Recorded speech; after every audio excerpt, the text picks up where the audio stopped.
Hey kids, let me tell you the story about how I met your mother. Now, back in 2012, I had just returned from a 2-year stint working in Mumbai, back in India. Now, I'd landed in Sydney, I was living in a hotel, but I really needed to find a permanent place to stay. I jumped onto a website called flatmatefinders.com. Now, when I jumped onto that website, I just put in my details. I really wanted to find a place in Bondi, Tamarama, and I was lucky enough to find this amazing profile of this beautiful house with a profile of an amazing girl there as well. It said she was a model TV presenter, and the house looked amazing too. Now, I reached out to her immediately and said, when can I come and see the place? And I got there that night. And on the journey, it was a bit of a journey because I had to go through, it was one of those nights where the heavens were opening up, it was bucking down with rain, and I had to grab an umbrella, I had to purchase an umbrella, and I'm walking down this street and the rain is belting down sideways. I'm absolutely, getting absolutely drenched, and I'm walking down, getting through to the end of the street, and I saw the house. I had the address written down on a piece of paper and I had the phone number there, put that in my pocket. I knock on the door, but no one answered.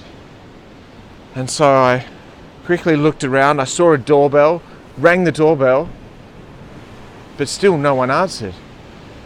And so my heart kind of sank in my stomach, and I was worried that maybe this was just a hoax, like this amazing house and this amazing person. So I pulled out the piece of paper and I made a phone call. I called the number, but I realized that I'd actually gone through and written the phone number down wrong, and there was no person on the other end. So in this despondent moment, I was worried what I was going to do next. I was actually going to turn around and go back to the hotel when, over to my right, just behind the tree, I could see that there was a window there with a horizontal little slats, and I walked up, and I was this creepy guy with an umbrella and drenched with water, and I'm knocking on the window, and there, just at that moment, there she was, lighting candles.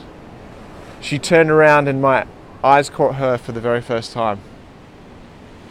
She let me in. I found out that it was one of those doors that had a double door, so she couldn't actually hear the door ringing, door knocking. And she actually hadn't switched on the doorbell that was connected there, so that's why the door wasn't working. She'd only just moved into this house herself. Now, I realized that I had actually written down the phone number wrong. I had one digit wrong. There were all these little opportunities, all these little tests for not actually meeting her. But we did meet. I had a quick look around the house. We sat down on the couch and we sat down for half an hour, talking about our dreams and what we wanted to achieve in life, and they were so aligned. So the next day I was quick to go through and give her a call up and ask when I could actually move in. I moved in the following week. In the spare room, I was on a blow-up mattress, and because I still had only just got 2 bags back from Mumbai. That's all I owned to my name, were these 2 bags. And I sat down there, got settled, and then over the course of the next 2 weeks, Sam and I would cook meals together, we would chat together, and we really got to know each other to a point where we finally went through and decided to go out for a drink. And the rest is history, really. From that point on, we realized that we were going to be best friends for life. I remember Sam, only 4 or 5 days into being together, we went through and said, she asked me, so what are we going to do next? And I said, we're going to do everything. We're going to do everything together, and that's my commitment to her, and that's my commitment to you as kids as well. We've got this opportunity now to go through and discover the Atlas, both inside and out. And I guess really what I want to share with you is you're going to get little tests along the way. You're going to have these visions of what you want in life.